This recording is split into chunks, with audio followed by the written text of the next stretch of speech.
Hello மக்களே, welcome to SP cinephile YouTube channel. நீங்கள் பார்க்க போகிறது இன்றைக்கி அமேசான் பிரைம் ஓடிடியில் ரிலீஸ் ஆன மெக்கானிக் ராக்கி அப்படிங்கிற தெலுங்கு படத்தோட ரிவ்யூ தான் பார்க்க போகிறீங்க. இந்த படத்தில் விஸ்வக்சன், மீனாட்சி சௌதாரி, ஸ்ராதா ஸ்ரீநாத் இவங்களாம் நடிச்சிருக்காங்க. இந்த படத்தை டைரக்ட் பண்ணவர் ரவி தேஜா முல்லாப்புடி. இப்போ இந்த படத்தோட ரிவ்யூக்கு போகிறதுக்கு முன்னாடி என்னோட சேனல் இப்போ தான் ஃபஸ்ட் டைம் பார்க்கணும், சப்ஸ்கிரைப் பண்ணி சப்போர்ட் பண்ணுங்க. வாங்க இப்போ மூவிக்குள்ளே போகலாம். படத்தோட கதையை பொறுத்த வரைக்கும் படத்தோட ஹீரோ விஸ்வக்சன் படிக்காம அவங்க அப்பாவோட கார் கராஜில் மெக்கானிக் கம் டிரைவிங் ஸ்கூல் இன்ஸ்ட்ரக்டராக இருக்காரு. அந்த ஸ்கூலில் ஸ்ராதா ஸ்ரீநாத் வந்து டிரைவிங் கற்றுக்க வந்தவங்க அவரோட ஹிஸ்டரி எல்லாம் கேட்க ஆரம்பிக்கிறாங்க. அவர் காலேஜ்ல மீனாட்சி சௌதரிய லவ் பண்ணது, அவங்க அண்ணன் இறந்தது, இவங்க அப்பா இறந்தது, இவங்களோட கராஜ் வந்து கடனால இடிக்கப்பட போறது, இப்படின்னு அவர் லைஃப்ல நடந்த எல்லா கதையுமே வந்து சொல்றாரு. ஒரு டைம்ல அவர் கராஜை இடிக்க வரும்போது ஸ்ராதா ஸ்ரீநாத் வந்து கால் பண்ணி உங்க அப்பா பேர்ல 2 கோடி ரூபாய்க்கு லைஃப் இன்சூரன்ஸ் இருக்குது, ஆனா நாமினி பேர் வந்து ஓம் பேர் இல்லாம இன்னொரு பேர் இருக்குது, மேபி டைப்பிங் மிஸ்டேக்கா இருக்கும், அதுக்கு காசு கொடுத்தா சரி பண்ணிடலாம் அப்படின்னு சொல்லி ஒரு ஐடியா கொடுக்குறாங்க. இப்ப இவங்க கொடுத்த ஐடியா ஒர்க் அவுட் ஆச்சுதா? அந்த கராஜை காசு கொடுத்து மீட்டாரா? அந்த இன்சூரன்ஸ் பணம் இவருக்கு கிடைச்சதா? மீனாட்சி சௌதாரியோட அண்ணன் எப்படி இறந்தாரு? ஸ்ராதா ஸ்ரீநாத் டிரைவிங் கத்துக்க வந்தவங்க இவருக்கே இவ்வளவு ஹெல்ப் பண்றாங்க, இப்படின்னு பல கேள்விக்கு விடை சொல்றதுதான் இந்த படத்தோட மிச்ச கதை. இது ஒரு ஆக்ஷன் டிராமா ஜானர். இப்ப இந்த படத்தோட பாசிட்டிவ்ஸ் நெகட்டிவ்ஸ் பார்க்கலாம். முதல் பாசிட்டிவா தோன்றது, இந்த படத்தோட ஃபர்ஸ்ட் ஹாஃபை விட இந்த படத்தோட செகண்ட் ஹாஃப் ஓரளவுக்கு கிரிப்பிங்கா இருந்தது. குறிப்பா அதுல ஒரு ட்விஸ்ட் இருந்தது, அது கொஞ்சம் ரசிக்கும்படியாவே இருந்தது. அதே மாதிரி படத்துல நடிச்ச விஸ்வக்சன், ஸ்ராதா ஸ்ரீநாத், மீனாட்சி சௌதரி இவங்க எல்லாருமே அவங்களுக்கு கொடுக்கப்பட்ட கேரக்டரை நீட்டா பண்ணிருக்காங்க. குறிப்பா ஸ்ராதா ஸ்ரீநாத்தோட பெர்ஃபார்மன்ஸ் இன்னுமே நல்லா இருந்தது. செகண்ட் ஹாஃப்ல சில இடங்கள்ல ஸ்கிரீன் பிளே நல்லாவே இருந்தது, ஏன்னா நிறைய டாட்ஸை வந்து கனெக்ட் பண்ணிருப்பாங்க.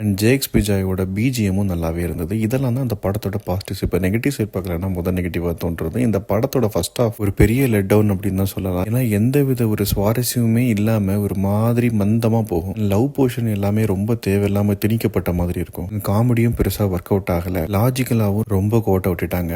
தேவையில்லாத இடங்கள்ல நிறைய பாட்டு வந்துகிட்டே இருக்கும். அண்ட் ஆக்ஷன் சீக்வன்ஸும் ஓவர் டிராமாட்டிக்கா இருக்கும். அண்ட் தேவையில்லாத ஆக்ஷன் சீக்வன்ஸ் அது எல்லாமே. அண்ட் படத்தோட எண்டிங்கும் ரொம்ப சினிமாட்டிக்கா முடிச்சிருப்பாங்க. இந்த படத்துல 2 ட்விஸ்ட் இருக்குது. 2வது ட்விஸ்ட் தான் கொஞ்சம் சுவாரஸ்யமா இருந்தது. முதல் ட்விஸ்ட் பாத்தீங்கன்னா அதை நமக்கு பார்க்கும் போதே புரிஞ்சிடும். அதுக்கு நிறைய படம் தான் பார்க்கணும் அப்படிங்கறதெல்லாம் இல்ல, உங்களுக்கு நார்மலா பார்க்கும் போதே உங்களுக்கு புரிஞ்சிடும். ஸோ அது ஒரு பெரிய ட்விஸ்டா தெரியவே தெரியாது. பட் ஆனா அதுக்கே பயங்கர ஹைப் கொடுத்திருப்பாங்க. இதெல்லாம் தான் அந்த படத்தோட நெகட்டிவ். இப்போ மொத்தத்துல இந்த படத்தை பத்தி சொல்லணும் அப்படின்னா, டைரக்டர் இப்போ கரண்ட்ல நடக்கிற சைபர் கிரைம் பிரச்சனைகள்லாம் எடுத்து ஒரு இம்பார்ட்டன்டான மெசேஜை வந்து கன்வே பண்ணியிருக்காரு. ஆனால் எக்ஸிக்யூட் பண்ண விதம் பார்த்தீங்கன்னா கொஞ்சம் கன்ஃபியூஸ் ஆயிருக்காரு அப்படின்னே சொல்லலாம். ஏன்னா செகண்ட் ஹாஃப்ல ஒரு குறிப்பிட்ட போர்ஷன் மட்டும்தான் நல்லா இருக்குதே தவிர மற்றபடி படம் முழுக்கவே வந்து கொஞ்சம் போரிங்காக தான் இருக்குது. என்னை பொறுத்த வரைக்கும் இது ஒரு ஆவரேஜான மூவி தான். இது அமேசான் பிரைம்ல தமிழ் டப்பிங் அவைலபிளா இருக்குது. இன்கேஸ் நீங்க இந்த படத்தை பார்த்தீங்க அப்படின்னா எப்படி இருந்தது அப்படிங்கறத கமெண்ட் செக்ஷன்ல சொல்லுங்க. அடுத்த ரிவ்யூல சந்திக்கிறேன். பை.